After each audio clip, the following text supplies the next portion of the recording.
காலம் உறைந்து நிற்கும் இந்த கைலாய மலையின் உச்சியில் அண்ட சராசரங்களும் என் ஒற்றை மூச்சில் சுழலும் இந்த வேளையில் என் உயிர் செல்வங்களே, என் அருமை மக்களே, உங்கள் அனைவரையும் நான் நேரடியாக தொடர்பு கொள்ளும் தருணம் இது. இப்போது என் குரலை நீ செவிமடுத்துக் கொண்டிருக்கிறாய் என்றால், என் வார்த்தைகளை உன் கண்கள் வாசித்துக் கொண்டிருக்கின்றன என்றால், இது ஒரு சாதாரண நிகழ்வு கிடையாது. இந்த மாபெரும் பிரபஞ்சத்தின் உன் ஈசனின் முழுமையான அனுமதி இல்லாமல் இதை நீ கேட்பது என்பது நடவாத காரியம். ஒற்றை இலை கூட என் அசைவின்றி விழாது என்னும்போது இந்த தருணம் எப்படி தற்செயலாக இருக்க முடியும்? இது எனக்கும் உனக்குமான நேரடி உரையாடல். பல யுகங்களாக நீ தேடிக்கொண்டிருக்கும் ஒரு பெரும் உண்மைக்கான வாசல் என்று திறக்கிறது. எனவே உன் செவிகளை மட்டுமல்ல, உன் ஆன்மாவையும் முழுமையாக திறந்து வைத்துக் கொண்டு நான் சொல்வதை கேள். என் குழந்தையே, உன் வாழ்க்கையில் எதையோ ஒன்றை நீ மனதிற்குள் மிக ஆழமாக வெறித்தனமாக விரும்பி போராடிக் கொண்டிருக்கிறாய் என்பதை நான் அறிவேன். அது உன்னை அடுத்த கட்டத்திற்கு நகர்த்தும் மாபெரும் செல்வமாக இருக்கலாம், உன் தகுதியை உலகிற்கு நிரூபிக்கும் ஒரு உயர்ந்த பதவியாக இருக்கலாம், உன் கண்ணீரை துடைக்கும் உண்மையான அன்பாக இருக்கலாம், அல்லது அனைத்தையும் கடந்த முழுமையான மன அமைதியாக கூட இருக்கலாம். ஆனால் இவ்வளவு போராடுகிறேனே, அந்த விருப்பம் இன்னும் நிறைவேறவில்லையே. ஒருவேளை என் விதி அவ்வளவுதானா? இது எனக்கு கிடைக்கவே கிடைக்காதோ என்று உன்னையே நீ சந்தேகப்பட ஆரம்பித்து விட்டாய். இருள் சூழ்ந்த அறையில் தனியாக அமர்ந்து உன் வலிகளை யாரிடமும் சொல்ல முடியாமல் நீ சிந்திய கண்ணீர் துளிகள் ஒவ்வொன்றும் என் கைலாயத்தின் பணியை விட குளிர்ந்தவை. சிவனே போற்று என்று உன் ஆன்மா எழுப்பும் ஒவ்வொரு ஒலிக்கும் செவிசாய்க்கும் ஈசன் நான். உன்னை நான் கைவிடுவேனா? இன்று உன் அத்தனை சந்தேகங்களுக்கும் நான் ஒரு முடிவை கொண்டு வருகிறேன். உன்னை தடுத்து நிறுத்தும் அந்த பயத்திற்கு இன்று விடை கிடைக்கும். முக்கியமாக நம்பிக்கை என்றால் என்ன, முழுமையாக ஈசனிடம் ஒப்படைத்தல் அல்லது விடுவித்தல் என்றால் என்ன என்பது எவ்வளவு சக்தி வாய்ந்தது என்பதை உன் தந்தையாக நான் உனக்கு தெளிவாக புரிய வைக்கப் போகிறேன். முதலில் நம்பிக்கை என்றால் என்னவென்று உனக்கு தெரியுமா? பலரும் நினைத்துக் கொண்டிருக்கிறார்கள், இது எனக்கு நடக்கணும் என்று ஆசைப்படுவதுதான் நம்பிக்கை என்று. இல்லை மகனே, இல்லை மகளே, அது வெறும் ஆசை. உண்மையான நம்பிக்கை என்பது இது நிச்சயம் எனக்கு நடக்கும், என் ஈசன் எனக்கு அதை தருவார் என்று மனதிற்குள் துளி கூட சந்தேகம் இல்லாமல் முழுமையாக ஏற்றுக்கொள்வது. உலகத்தில் பல பேருக்கு மலை போல ஆசைகள் இருக்கின்றன, ஆனால் கடுகளவு கூட நம்பிக்கை கிடையாது. எனக்கு ஒரு நல்ல வேலை வேண்டும், என் வாழ்க்கை மாற வேண்டும் என்று வாயால் சொல்லுவார்கள். ஆனால் அதே மூச்சில் இந்த காலத்தில் நேர்மையாக இருந்தால் யாருக்குயா நல்ல வேலை கிடைக்கிறது? என் நேரம் எனக்கு எல்லாம் கஷ்டம்தான் வரும் என்றும் சொல்லுவார்கள். இங்கேதான் மிகப்பெரிய பிழை நடக்கிறது. நீ உதடுகளால் மிக அழகாக ஆசையை வெளிப்படுத்துகிறாய், ஆனால் உன் உள்மனதின் ஆழத்தில் இருள் படிந்த அவநம்பிக்கை வேரூன்றி இருக்கிறது. நான் எதை கேட்பேன் தெரியுமா? இந்த மாபெரும் பிரபஞ்சம் எதை கவனிக்கும் தெரியுமா? உன் உதடுகள் உச்சரிக்கும் வார்த்தைகளை அல்ல, உன் உள்மனது வெளிப்படுத்தும் அதிர்வலைகளை. இந்த உலகமும் பிரபஞ்சமும் எப்படி செயல்படுகிறது என்ற ரகசியத்தை இன்று உனக்கு உடைக்கிறேன், கேள். பிரபஞ்சம் என்பது வற்றாத, அளவிட முடியாத ஒரு மாபெரும் சக்தி நிலை. அது என் திருவிளையாடலின் ஒரு அங்கம். அது எப்போதும் உன் எண்ணங்களை, உன் உணர்வுகளை, உன் ஆத்மாவிலிருந்து வெளிப்படும் அதிர்வுகளை நுட்பமாக கவனித்துக் கொண்டே இருக்கிறது. நீ எப்போது ஒரு விஷயத்தை ஆழமாக நம்புகிறாயோ அப்போது அதே நம்பிக்கையின் அதிர்வை என் பிரபஞ்சத்திற்கு அனுப்பி வைக்கிறாய். உதாரணத்திற்கு, ஒரு காரியத்தை செய்யும் போதே இது நமக்கு சரியாக வராது, நடக்காது என்று நீ நினைத்தால் நடக்காது என்ற அந்த பயத்தின் அதிர்வுதான் பிரபஞ்சத்தை அடைகிறது. அது அப்படியே இருமடங்காக திரும்பி வந்து அந்த செயலை தடுத்து நிறுத்துகிறது. மாறாக, இது நிச்சயம் என் கையில் வந்து சேரும் என்று முழு மனதோடு நீ நம்பினால் அந்த வெற்றி அதிர்வு பிரபஞ்சத்தில் கலந்து அதற்கான பாதைகளை தானாகவே திறக்கிறது. பிரபஞ்சம் உன்னை ஒருபோதும் தீர்ப்பளிக்காது. இவன் நல்லவனா கெட்டவனா, இது இவனுக்கு தகுதியானதா என்றெல்லாம் அது கேள்வி கேட்காது. உன் மனதின் அதிர்வு என்னவோ, நீ எதை ஆழமாக நம்பி அனுப்புகிறாயோ அதை அப்படியே எதிரொலித்து உன்னிடம் திருப்பித் தரும் ஒரு மாபெரும் கண்ணாடிதான் இந்த எந்திரம். அப்படியானால் உனக்கு தேவையானதை எப்படி ஈர்ப்பது, எப்படி சரியாக வேண்டுவது? முதல் படி தெளிவு. உனக்கு என்ன வேண்டும் என்பதில் நீ முழுமையான தெளிவோடு இருக்க வேண்டும். உனக்கே உன் இலக்கு புரியவில்லை என்றால் நான் எப்படி உனக்கு வழிகாட்ட முடியும்? எனக்கு ஒரு நல்ல வாழ்க்கை வேண்டும் என்று பொதுவாக கேட்பது போதாது. என்ன மாதிரியான வாழ்க்கை என்று உனக்கு துல்லியமாக தெரிந்திருக்க வேண்டும். உதாரணத்திற்கு, எனக்கு எதற்கும் கலங்காத மன அமைதியும் எவரிடமும் கையேந்தாத பொருளாதார சுதந்திரமும் உள்ள வாழ்க்கை வேண்டும். என் திறமையை மதித்து எனக்கு முழுமையான மரியாதை தரும் ஒரு தொழில் வேண்டும். என் நிறைகுறைகளை அப்படியே ஏற்றுக்கொண்டு என்னை உண்மையாக நேசிக்கும் ஒரு உறவு வேண்டும் என்று ஆணித்தரமாக தெரிந்திருக்க வேண்டும். உன் சிந்தனையில் தெளிவு இருந்தால் மட்டுமே என் பிரபஞ்ச சக்தியால் உனக்கான வழியை சரியாக அமைத்துக் கொடுக்க முடியும். இரண்டாவது படி, முழுமையான நம்பிக்கை. இங்கேதான் உங்களில் பலரும் சறுக்கி விழுகிறீர்கள். என்னிடம் வந்து முழு மனதோடு வேண்டிவிடுகிறீர்கள், கண்களில் நீர் மல்க கேட்டுவிடுகிறீர்கள். ஆனால் அடுத்த கணமே என்ன செய்கிறீர்கள்? நாம் கேட்டோமே, இது நடக்குமா? ஒருவேளை நடக்காமல் போய்விடுமோ? இன்னும் எத்தனை நாட்கள் நான் இப்படியே காத்திருப்பது? ஏன் இன்னும் என் வாழ்க்கையில் எந்த மாற்றமும் வரவில்லை என்று அடுக்கடுக்கான கேள்விகளை உங்களுக்குள்ளேயே கேட்டு நீங்களே வளர்த்த நம்பிக்கையின் வேரை நீங்களே வெட்டி எறிகிறீர்கள்.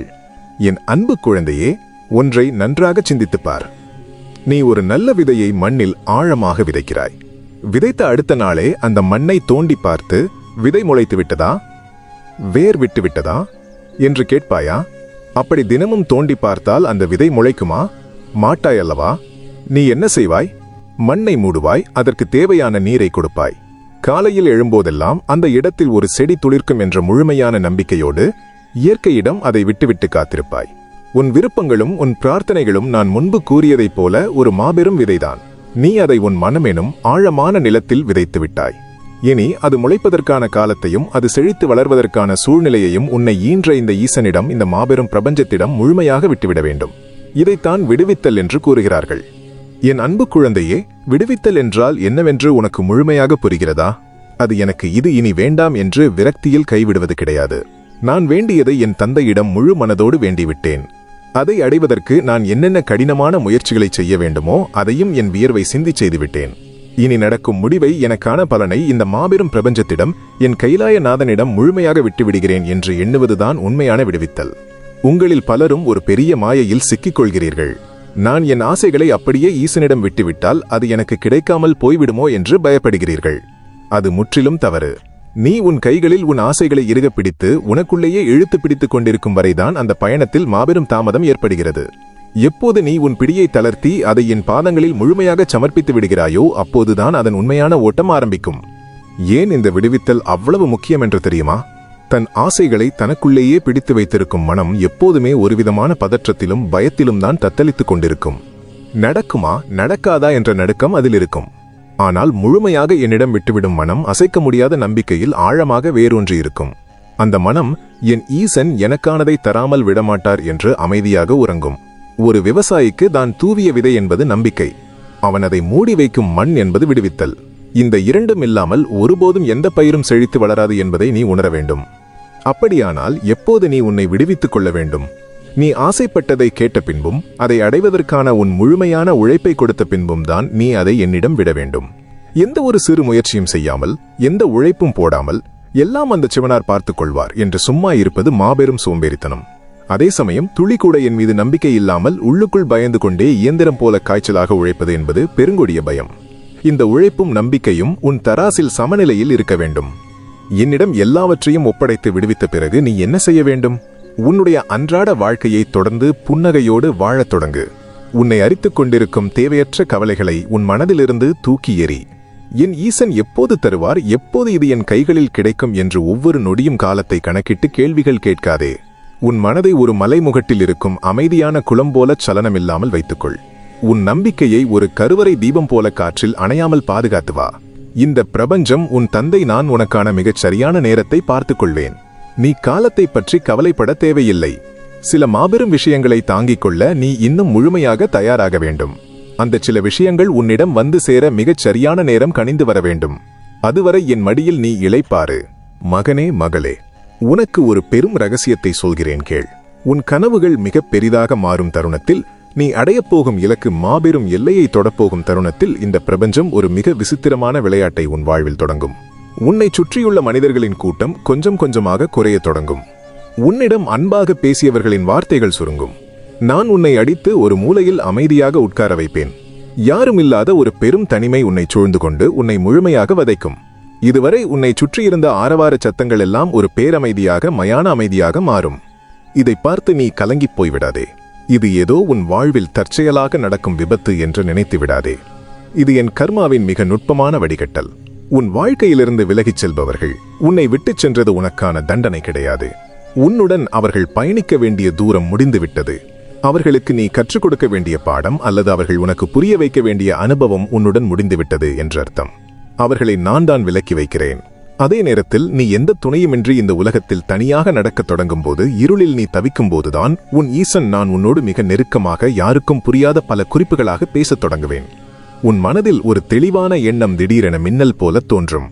பல நாள் நீ தேடி அலைந்த ஒரு கேள்விக்கான பதில் சம்பந்தமே இல்லாத எங்கிருந்தோ உனக்கு கிடைக்கும். மூடி கிடக்கிறது என்று நீ நினைத்து அழுத ஒரு கதவு நீ சற்றும் எதிர்பாராத நேரத்தில் தானாக திறக்கும். இதுதான் என் திருவிளையாடலின் ஆச்சரியம். இந்த மாபெரும் பிரபஞ்சத்தில் நீ ஒருபோதும் தனியாக இல்லை என்பதை உன்னை சூழ்ந்திருக்கும் அந்த பேரமைதியே உனக்கு ஆழமாக உணர்த்தும். கர்மா உன்னை சோதித்து அழிக்கவில்லை, அது உன் அசைக்க முடியாத நம்பிக்கையை தட்டி பார்த்து உறுதி செய்கிறது. ஒரு நாள் நீ பல வெற்றிகளை கடந்து அடைந்த சிகரத்தின் உச்சியிலிருந்து பின்னோக்கி பார்க்கும் நாளில் உனக்கு வந்த இந்த கஷ்டங்களும் இந்த தனிமையும் உனக்கு ஒரு சாபமாக தெரியாது. அது உன்னை இந்த உலகத்தின் உச்சத்திற்கு உயர்த்திய ஒரு மாபெரும் ரகசிய சக்தியாக தெரியும். அப்போது உனக்கு தெளிவாக புரியும், மாபெரும் கனவுகளுக்கான பயணம் என்பது எப்போதுமே பெருங்கூட்டத்தால் கடக்கப்படுவதல்ல, இந்த ஈசனின் துணையால் முழுமையான பிரபஞ்சத்தின் அரவணைப்பால் மட்டுமே தனித்து கடக்கப்படும் மாபெரும் தவம் என்று.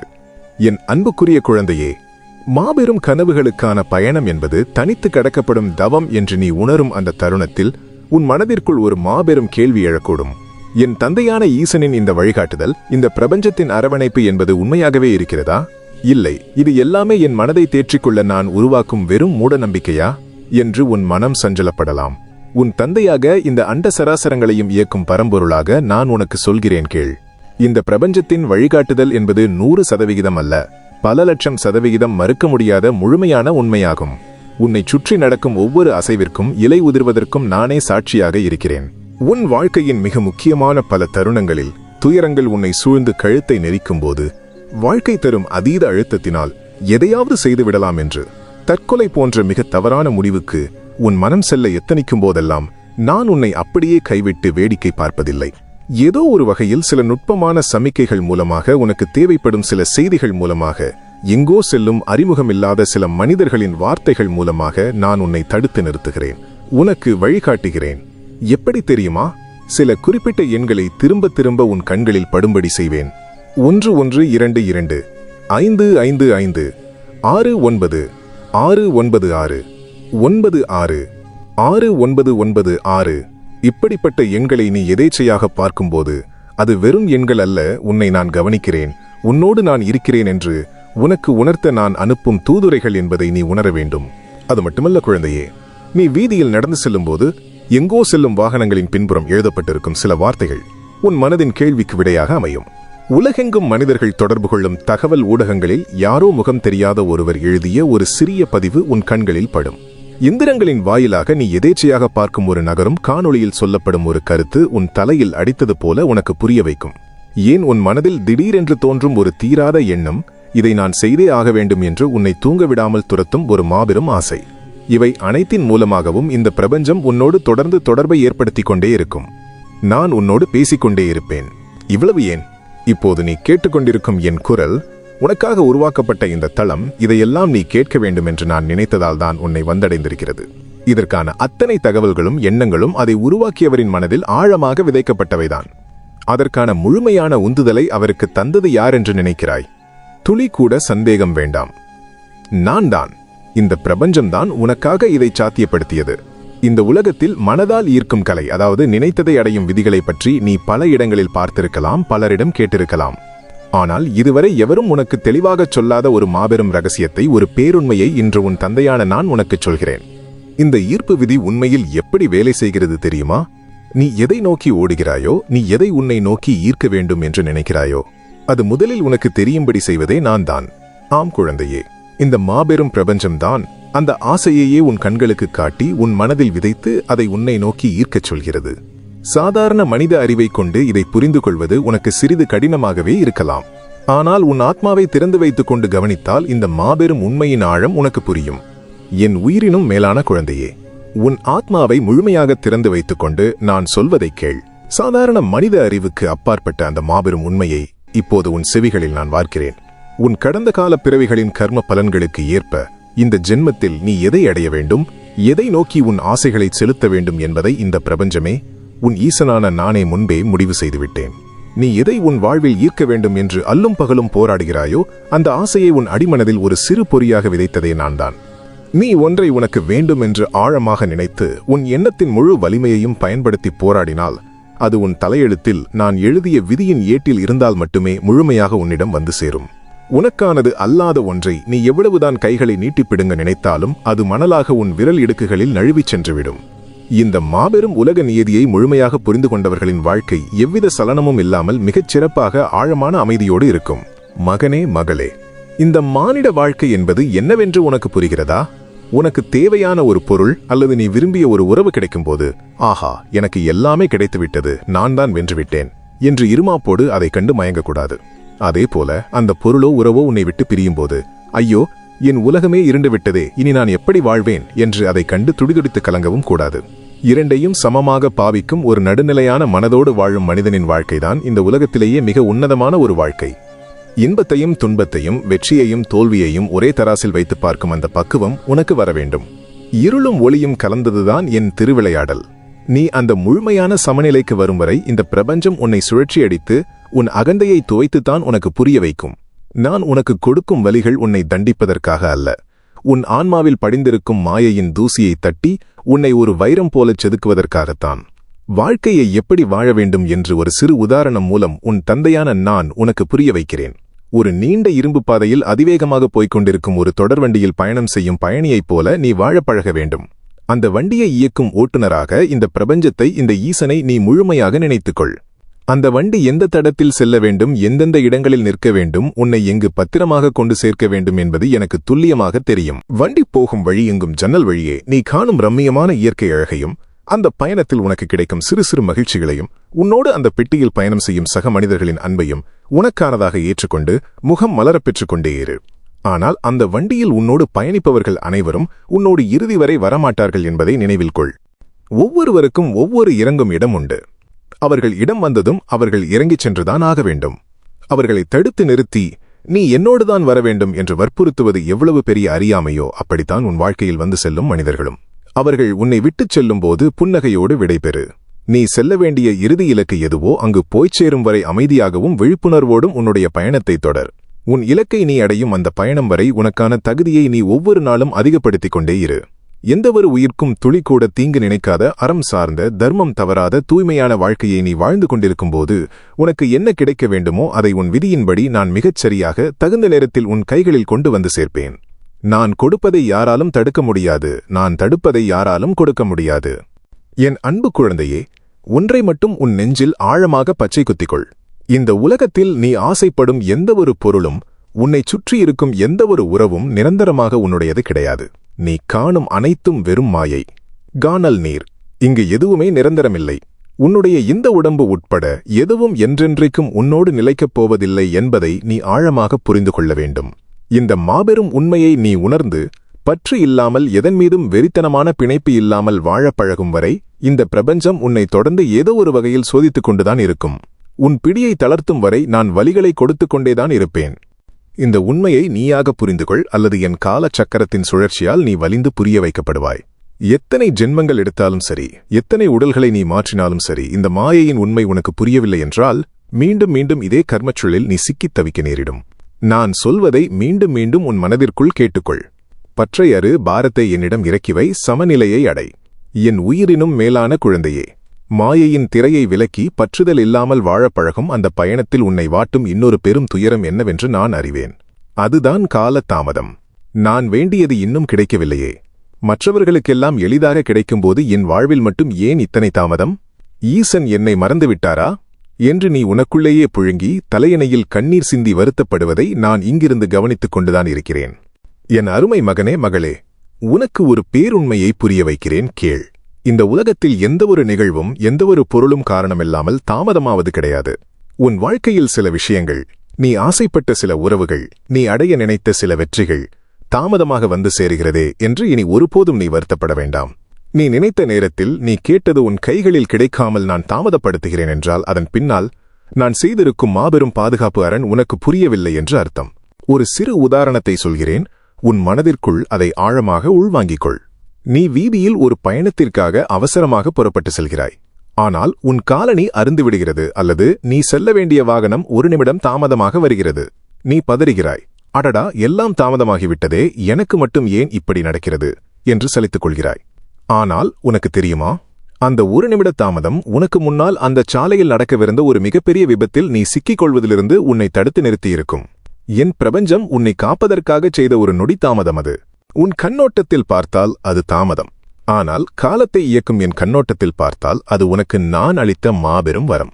ஆகையால் இனி உன் வாழ்வில் ஏற்படும் தாமதங்களை ஒருபோதும் சாபம் என்று நினைத்துவிடாதே.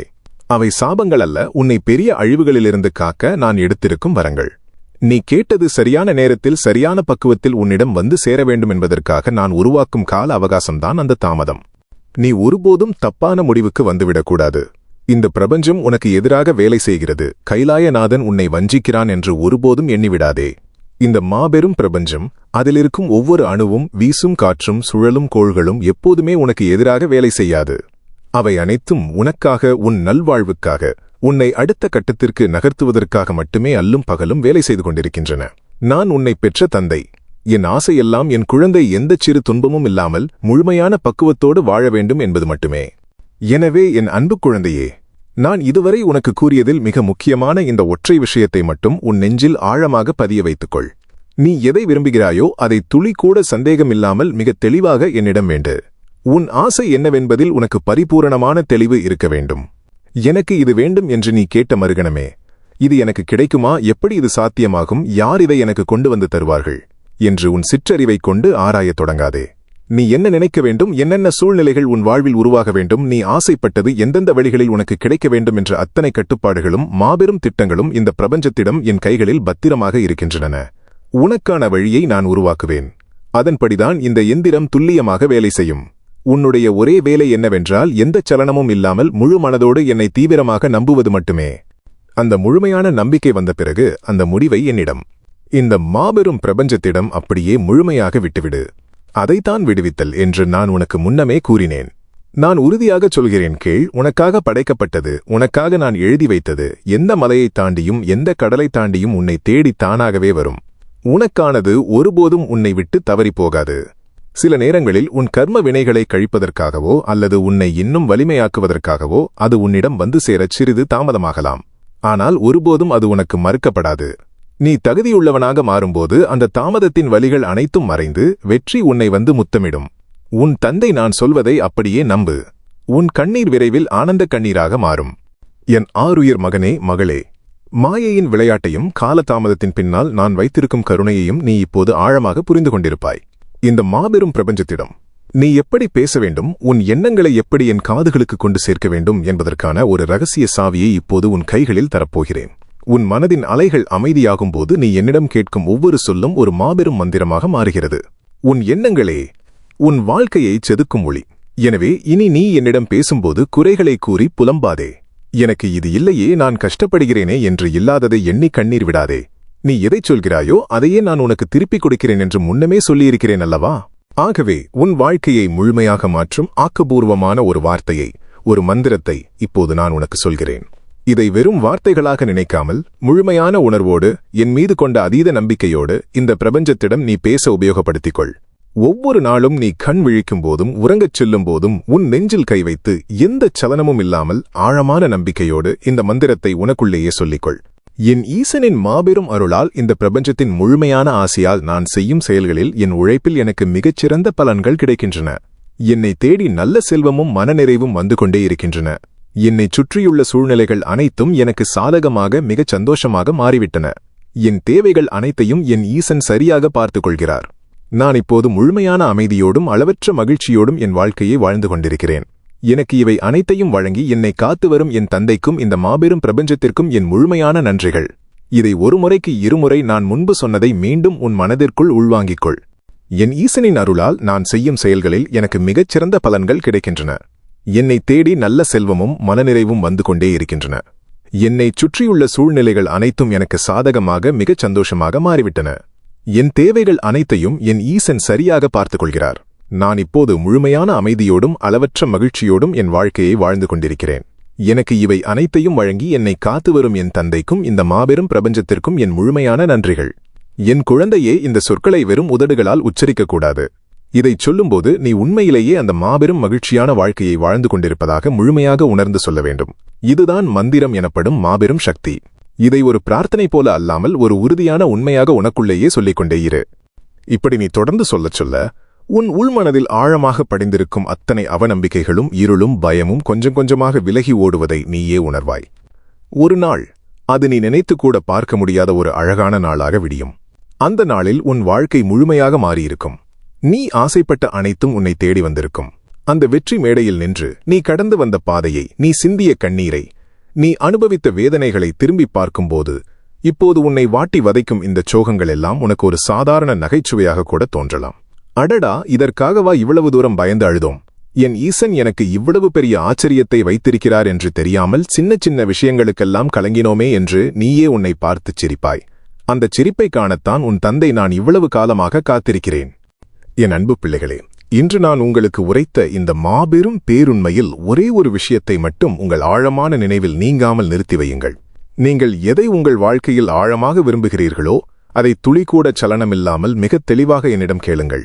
உங்களுக்கு என்ன கிடைக்க வேண்டும், அது எந்த சரியான நேரத்தில் உங்களை வந்தடைய வேண்டும் என்ற அத்தனை கட்டுப்பாடுகளும் முடிவுகளும் இந்த மாபெரும் பிரபஞ்சத்திடம், உங்களை ஈன்ற இந்த ஈசனிடம் பத்திரமாக இருக்கின்றன.